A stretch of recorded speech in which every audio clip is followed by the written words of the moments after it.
bathroom. Now watch out, we got some bad roasters here. And you're on our turf, man. And man, I tell you what's so bad. Welcome to the What Bugs Me podcast, the homeowner's guide to pest control. Here we will cut through the fog to get to the truth, dispelling old wives' tales and myths, all to help you get a bug-free home. My name is Aaron, and I have over 20 years in the pest control industry, so I should know what I'm talking about, but I'm always up for learning more. So, you want to know what bugs me?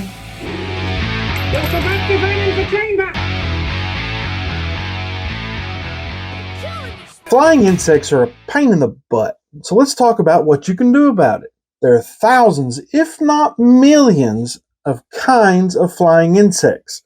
This is important because some sting or bite, and others are just an annoyance to have flying around your head. Most flying insects don't bite, sting, or really do anything bad past annoying and scaring you. Just shoo them away, no harm, no foul. There are some bugs like the mayfly and the cicadas that are seasonal and come out in large numbers certain times of the year. During this time, be careful yawning or chewing with your mouth open. You might get some extra protein, but it won't hurt you. With flies, they're not just annoying, but nasty. Flies love filth, decaying matter, to include excrement, and for the less cultured of us, that's poop. It can be human, animal, or anything in between. They love to land on it, get a taste, and lay eggs on it. Then they walk over your picnic spread. They transfer that fecal matter from when they landed on the poo into Aunt Jolene's famous potato salad. Are you hungry?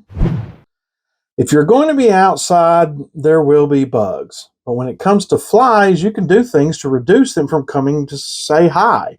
It sounds simple, but just cover the food. Whether you're inside or outside or under a tree with your honey bunny, the flies are attracted to the food, fresh or rotten.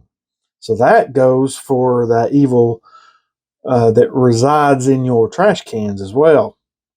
I've had customers in the past with dogs in the backyard, and when dogs do what they do and you don't clean it up, the flies will be attracted to it, lay eggs in it, and make more flies. Eventually, you'll be overrun. This applies to any animals that use your yard as their toilet: chickens, goats, pigs, and any other farm animals. Your best recourse is to keep the droppings cleaned up. There's even a service here locally that does this for you. Clear Your Minds. I love that name. I'll put the link in the description. It's also a plus when the kids can play in the yard without slipping on poo. If you have horses, cows, or farms close by, but you don't have any animals, good luck. If the source is off your property, then there isn't much you can do about it. We can do a treatment that will kill millions of flies, but perspective is important here. No matter how many we kill, the source will always be sending more. This is a perpetual maintenance problem. Stinging insects that fly are dangerous for different reasons. Nobody likes to get stung unless you're just weird, and some have some serious medical issues when they get stung. The source is important here as well as with the flies. Most stinging insects are social insects. The sting is meant to tell you got too close to them or their nest. The good thing is insects like wasps, yellow jackets, hornets, and bees pretty much leave you alone unless you're threatening their nest. You are massive compared to them and can swat them easily. They don't want to pick a fight with you one-on-one, okay? The nest is the important thing. Removing that nest, especially if it's in a place where humans want to be, is the key. There isn't much that can be done about any flying insect that's just flying around. It's not like we can fog the entire neighborhood, or even if we could, it wouldn't do any good. So remove the nest and you're good. Ladybugs, box elder beetles, stink bugs, and kudzu bugs are overwintering pests that fly. They show up in massive numbers before the first frost on the side of the house that faces the sun. They also show up in the spring as they emerge from the house from overwintering. Overwintering is the bug version of hibernating. They don't really harm anything, but they can have an odor and be very numerous.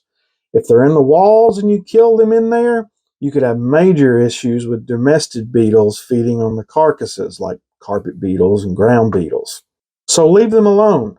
Sometimes you can treat the bark on trees and surface of the house to reduce the numbers, but it's outside. There will be bugs. Preventing them from entering the home with treatments helps, but it's a numbers game, a reduction, not elimination. Sealing holes so they can't overwinter in your walls is best. Next, we have the mosquito, everybody's favorite bloodsucker. Mosquitoes are the most dangerous bug on the planet because they transfer diseases. Not so much here in the US as some third world countries, but they still get the trophy. Unlike wasps, they aren't social insects, so they don't live together in a colony, but they do lay eggs in specific types of areas. Preventing the laying of eggs is where the magic happens. Everybody's heard about reducing standing water, and that is good, but most don't realize that they can lay eggs in a pool smaller than a bottle cap. So the chance of you eliminating every single water spot is slim to none. Even a leaf can hold enough for Miss Mosquito to contaminate your yard. Worse than that, they seem to know where water will gather later, laying eggs in a dry spot, and then when it rains, it's game on. Treating for mosquitoes is also a numbers game, just like the other bugs. Reducing the number of adults is great and will give you enough relief for your barbecue birthday party on Saturday, but just like any other bug, the adults aren't the problem. The eggs are the problem. So for that, there are some innovative ways to affect egg production. Look, here's the deal. At the end of the day, perspective is important, okay? Remember, there is no zero with flying insects. Heck, there's no zero with insects outside, period. There has been a trend of people moving here from East Tennessee from, let's call them, less rural areas that aren't used to bug country. Some of them freak out a bit, where, as an old country boy understands, most bugs aren't a big deal. I've actually had to explain to people that if they're outside, there will be bugs. Nothing anyone can do about it. If you don't like bugs, you move to the wrong state. Don't go further south, it only gets worse. Besides, you wouldn't want to annihilate all the bugs in your yard anyway. They serve many beneficial purposes, including a symbiosis with all the flowers and plants that you loved. The concrete jungle you came from usually only had the bad bugs. Here we have all kinds, good and bad. Let them be outside. There's nothing you can do about it anyway. Outside is their home. Our purpose is to keep them out of the inside of your home. Location, location, location. You all bugs me! Flying insects! But I love to kill them. You're about to burn into chamber! Killing me, Smalls! How's everybody doing tonight? Yes, for certain. There is no stopping them. The ants will soon be here. And I, for one, welcome all you insect overlords. I'd like to remind them that as a trusted TV personality, it can be helpful in rounding up others to toil in their underground sugar cave.